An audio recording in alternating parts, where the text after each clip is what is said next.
Permission கேட்கவே இல்லையே. Permission மனு கேட்டிருக்கோம். வாங்கணுமான்னு கேட்குறேன். வாங்க வேண்டியது ரெண்டாவது, வாங்க வேண்டியதே இல்லை முதல்ல. இப்போ இவ்வளோ பேர் போய் பார்த்துட்டு வந்தாங்க. சீமான் போய் பார்த்தாரு, திருமா போய் பார்த்தாரு, எடப்பாடி எல்லாரும் அரசுக்கிட்ட நம்ம காவல்துறை அனுமதி வாங்கிட்டு போனாங்க. இல்லை ஒரு கட்சி தலைவர் தார்மீக பொறுப்பேற்று போய் பார்க்கலாம், யார் வேணா போய் பார்க்கலாம். அதற்கு அனுமதிலாம் தேவையில்லை. ஒன்று அதை தாண்டி இவங்க அனுமதி கேட்டிருக்கோம் அப்படின்னு சொன்னாங்கல்ல. நேற்று அனுமதி அது என்ன அனுமதிங்கிற விவகாரமே அங்கே இல்லை. அவங்களோட தரப்பில் அப்படி ஒரு மனுவும் இல்லை, விவாதமும் இல்லை, ஒன்றுமே இல்லை. அப்புறம் அனுமதியுமே கேட்கல. அப்போ அங்கே போகிற மூட்ல இல்லை. ஐ திங்க் பயப்படுறாங்கன்னு நினைக்கிறேன்.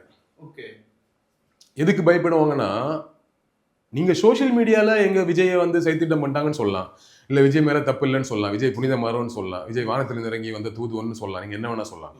களத்தில் இறந்து போனவங்க, அந்த உயிரை இழந்தவர்களோட வீட்டில் போய் பார்த்தா தானே தெரியும். அவங்களுக்கு தெரியும்ல என்ன நடந்ததுன்ட்டு. விஜய்க்கும் தெரியும். ஏன்னா அவர் கண்ணு முன்னாடியே தூக்கிட்டு போகிற வீடியோலாம் இப்போ தான் வந்துட்டு இருக்கு.